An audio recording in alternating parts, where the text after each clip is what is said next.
Alhamdulillah, Alhamdulillahi Rabbil Alamin. Wa bihi nasta'inu ala umuri dunya waddin. Ashhadu an la ilaha illallah al-malikul haqqul mubin. Wa ashhadu anna Muhammadar Rasulullah sadiqul wa'dul amin. Allahumma salli wa sallim ala sayyidina Muhammadin wa ala alihi wa sahbihi ajma'in. Amma ba'du, fa ya ibadallah, usikum wa nafsi bittaqwallah. Faqad fazal muttaqun, faqad fazal man ittaqa wa khaba man tagha. Wa qala Allah ta'ala fil Qur'anil Karim, a'udzu billahi minasy syaithanir rajim. Bismillahirrahmanirrahim. Ya ayyuhalladzina amanu taqullaha haqqa tuqatih wa la tamutunna illa wa antum muslimun. Wa qala aidan, ya ayyuhalladzina amanu taqullaha wal tanzur nafsum ma qaddamat lighad wattaqullaha innallaha khabirun bima ta'malun. Wa qala an-nabiy sallallahu alaihi wasallam, al-haya minal iman. Sadaqallahul azim wa sadaqa rasulun nabiyil karim wa nahnu ala dzalika minasy syahidin walhamdulillahi rabbil alamin. Ma'asyiral muslimin wal jumratal mu'minin rahimakumullah. Adalah wajib bagi khatib untuk menyebut 6 rukun khutbah yang apabila kurang daripadanya laisa lahu jum'ah, tidak ada baginya jum'ah.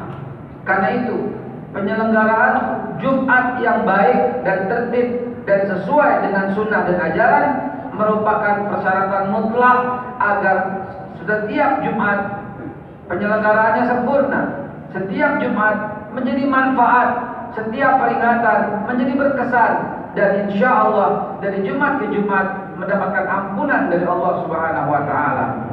Dan rukun ini juga diketahui minimal oleh 40 jamaah atau makmum yang hadir. Dengannya tadi khatib telah memulai dengan rukun pertama, mengucap hamdalah, yaitu mengucap alhamdulillah yang tadi khatib sudah sampaikan. Adapun rukun khutbah yang kedua, wajib khatib mengucapkan 2 kalimat syahadatain yang tadi telah diucapkan. Yang ketiga, khatib wajib baca salawat atas Nabi kita Muhammad sallallahu alaihi wasallam yang tadi pula khatib sudah sampaikan. Adapun rukun yang keempat, khatib wajib menyeru takwa dengan kalimat usikum wa nafsi bittaqwallah yang tadi juga sudah disebutkan. Adapun rukun khutbah yang keempat, wajib membaca ayat Al-Quran. Dan dengannya insya Allah lengkaplah sudah yang akan ditutup nanti rukun yang keenam, yaitu mendoakan kaum mukminin dan mukminat. 6 rukun khutbah ini wajib dibaca dalam khutbah pertama maupun lebih afdal dalam khutbah yang kedua. Pertama, mengucap hamdalah. Kedua, mengucap syahadatain. Ketiga, mengucap salawat atas Nabi. Keempat, menyeru takwa. Kelima, membaca ayat Al-Quran. Dan ditutup nanti biasanya khutbah terakhir mendoakan ampunan bagi kaum mukminin dan mukminat, muslimin dan muslimat, baik yang masih hidup maupun sudah wafat. Inilah yang ditetapkan dan ini berlaku sejak zaman Rasulullah SAW. Kemudian di zaman Sayyidina Abu Bakar Siddiq radhiyallahu anhu tak ada yang berubah. Di zaman Umar bin Khattab tak ada yang berubah. Di zaman Utsman bin Affan ada sedikit penambahan bagi yang rumahnya jauh. Sayyidina Utsman bin Affan membuat 2 kali azan, di mana azan pertama dikumandangkan di pasar, dikumandangkan di rumah yang jauh-jauh agar persiapan masuk ke dalam masjid.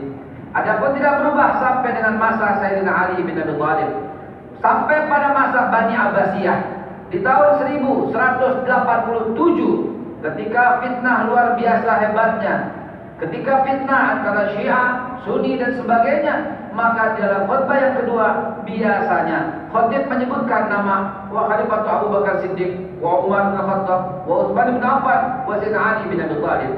Dan ditutup dalam khutbah kedua terakhir mulai 1187 menjadi kebiasaan para khatib dan akhirnya akan ditetapkan oleh tabi'in, ditetapkan terus sampai sekarang, yaitu diucapkan di akhir khutbah, innallaha ya'murukum bil adli wal ihsan. Sesungguhnya Allah memerintahkan berbuat adil dan berbuat kebaikan. Inilah yang penting dan perlu dipahami oleh semua orang yang hadir dalam Jumatan. Dan wajib juga, baik juga diterjemahkan sebagaimana yang khatib lakukan hari ini, diterjemahkan agar kita meresap bahwa adil sudah menjadi barang langka. Karena itu terus diingatkan, innallaha ya'muru bil adli wal ihsan. Allah itu memerintahkan berbuat adil dan berbuat kebaikan. Karena adil membuat ketentraman. Apa akibatnya adil? Adil menjamin tidak ada orang yang lapar di negara itu, dan adil menjamin orang nggak ada yang takut di negara itu. Karena yang adil ini adalah merupakan sifat daripada para pemimpin salafus saleh. Ingatlah, begitu keadilan tercipta, maka allazina amahum min ju', tidak ada lagi yang lapar, wa amanahum min khauf, dan tidak ada lagi yang takut, karena keadilan merupakan sumber ketentraman. Al-Kisah pada bulan Juni 2020 kita sama-sama mendengar, kita sama-sama melihat dan menyaksikan bahwa ada seorang, bulan Juli 2020 ada seorang pemuda mencuri singkong untuk makan, maka dia dihukum, diancam dengan hukuman 5 tahun penjara. Ada pula seorang nenek yang mendapati kayu jatinya di dekat rumahnya dan dia tidak tahu diambil, dihukum pula dengan pasal 363 dengan ancaman 5 tahun penjara. Ada pula di daerah yang lain di Banyuwangi, pencuri alpukat 12 butir dihukum pula dengan 5 tahun penjara, dengan ancaman 5 tahun penjara. Namun di sisi lain kita sama-sama menyaksikan koruptor dengan angka fantastis puluhan miliar, maka dihukum hanya dengan hukuman tak seberapa. Alhasil, hukuman-hukuman ini sangat dirasa tidak adil di negara ini. Maka wajib dengan keberanian yang nyata, dengan kata-kata yang lantang, perlunya dikoreksi keadilan ini. Karena ini perintah Allah Subhanahu wa taala. Semua yang dikatakan di atas adalah merupakan tanda bahwa iman hampir sudah hilang ketika malu sudah tidak ada lagi. Rasulullah SAW sabdakan, inna mimma adrakan nas min kalamin nubuwah idza lam yastahyi fa'al ma syi'ta. Sesungguhnya di antara yang didapati manusia dari perkataan yang disepakati para nabi adalah jika tidak ada malu, berbuatlah sesukamu. Malu adalah sebuah tanda dari iman. Malu, kata Nabi Muhammad SAW, ini bergandengan dengan iman. Apabila tidak ada malu, maka tiadalah baginya iman. Rasulullah sabdakan, al-haya la yastaqdi illa bil khairin. Rasa malu itu tidak mendatangkan kecuali kebaikan. Al-haya khairul kullu. Malu itu baik semua sisinya. Bahkan dalam riwayat Ibnu Majah, Rasulullah bersabda, inna likulli dinin khuluqan wa khuluqul Islam al-haya. Setiap agama, setiap ajaran punya ciri khas akhlaknya masing-masing. Dan ciri khas akhlak Islam adalah rasa malu. Di manakah keadilan kalau sudah tidak ada rasa yang malu? Sesungguhnya malu itu adalah cabang dari iman. Apabila seorang hakim, seorang jaksa yang memutuskan tanpa rasa malu, inilah yang terjadi. Apabila seorang pemimpin menyelenggarakan tanpa rasa malu, beginilah jadinya. Apabila seorang kepala sekolah tidak rasa ada malunya kepada perbedaan antara murid-muridnya, maka terjadilah kekacauan. Masyarakat muslimin, sungguh tepat apa yang diminta oleh Sultan Salahuddin Al-Ayyubi pemimpin Islam pada waktu itu sepanjang seluruh dunia di tahun 1187 menetapkan akhir daripada khutbah Jumat adalah memerintahkan keadilan.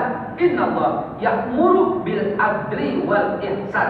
Allah memerintahkan keadilan dan berbuat baik. Mudah-mudahan dengan khutbah-khutbah demikian kita akan tercambuk, terketuk, dan akhirnya meratapi dan meresapi dan mohon ampun kepada Allah Subhanahu wa taala atas diamnya keadilan di negara ini.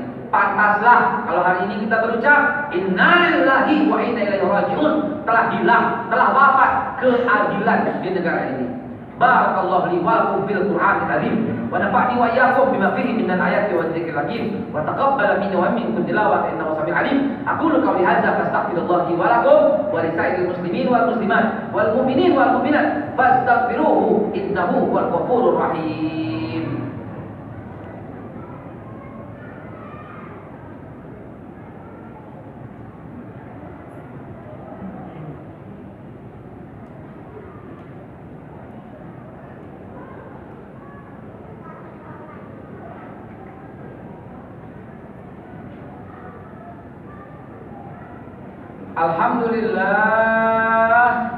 Alhamdulillahi wahdah, sadaqa wa'dah, wa nasara abdah, wa'ada jundahu wa hazama al-ahzaba wahdah.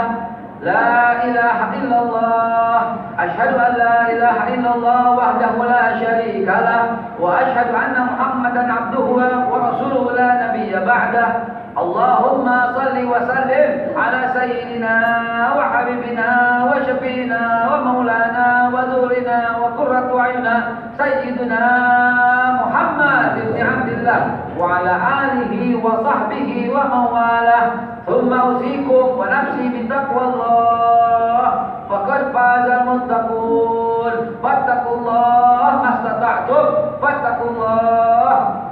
Ma'asyiral muslimin wa jubratal mu'minin rahimakumullah. Qala Allah Ta'ala fil Qur'anil Karim, ya ayyuhalladzina amanu taqullaha wa qaddu nafsu ma qaddamat lighad wattaqullah innallaha khabirun bima ta'malun. Wahai orang-orang yang beriman, bertakwalah kepada Allah dan hendaklah setiap diri, setiap orang melihat apa yang telah terjadi. Khatib membawa kepada tahun 2020, 2019, 2018 untuk melihat apa yang terjadi kemarin, lihat untuk perbaikan ke depan. Adapun yang khatib sampaikan demi Allah hanyalah untuk kebaikan dan perbaikan semata. Penting kita melihat menengok ke belakang dan untuk bersikap ke depan dan sekaligus peringatan kepada orang-orang yang bertakwa agar selalu membela dan menjunjung keadilan. Para hakim, para jaksa, para pemimpin sangat dituntut untuk melakukan keadilan, karena hanya itulah yang akan membuat bangsa kita kembali berjaya. Allahumma salli wa sallim ala sayyidina Muhammad wa ala ali Muhammad kama sallaita ala Ibrahim wa ala ali Ibrahim wa barik ala Muhammad wa ala ali Muhammad kama barakta ala Ibrahim wa ala ali Ibrahim fil alamin innaka Hamidum Majid. Allahumma ighfir lil mu'minina wal mu'minat wal muslimina wal muslimat al ahya'i minhum wal amwat innahu samiun qaribun mujibud da'wat ya qadiyal hajat. Allahumma 'ala islam wal muslimin wa alikil kafarta wal musyrikin wa damir a'daka 'adad-din. Allahumma mazzik jam'ahum, Allahumma saddid samlahum, Allahumma mazzik kull mumazzaq. Allahumma malikal mulki tu'til mulka man tasha wa tanzi'ul mulka mimman tasha wa tu'izzu man tasha wa tudillu man tasha wa tu'izzu man tasha wa tudillu man tasha bi yadikal khair innaka ala kulli syai'in qadir. Allahumma adkhilna mudkhala sidqin wa akhrijna mukhraja sidqin waj'alna min ladunka sultanan nasira. Allahumma ya Allah, berikanlah hidayah kepada para pemimpin-pemimpin kami, para wakil pemimpin-pemimpin kami, para anggota TNI dan Polri. Ya Allah, hidayahilah mereka dengan hidayah Islam. Ya Maulana, berikanlah hidayah dan jadikanlah orang mukmin dan muttaqin presiden dan wakil presiden kami, para wakil anggota DPR dan DPRD kami ya Allah, para jaksa dan para hakim kami ya Allah, para ASN dan para pengusaha-pengusaha kami ya Allah. Allah, karena kami yakin hanyalah keadilan, hanyalah takwa yang akan menyelesaikan semua persoalan bangsa ini. Rabbana faghfir lana wa tub 'alaina innaka antat tawwabur rahim. Rabbana ighfir lana kullahu diqqahu wa jallahu hawalahu wa akhirahu wa raniyahu wa sirrahu wa ma anta 'alamu bihi minna. Rabbana atina fid dunya hasanah wa fil akhirati hasanah wa qina adzabannar. Subhanakallahumma rabbana wa bihamdika Allahumma ighfir subhana rabbika rabbil izzati wa salamun ala mursalin walhamdulillahi rabbil alamin. Ibadallah, innallaha ya'muru bil adli wal ihsan wa ita'i dzil qurba wa yanha 'anil fahsya'i wal munkar wal baghi ya'idukum la'allakum tadhakkarun. Wa la dzikrullahi akbar. Aqimis shalah.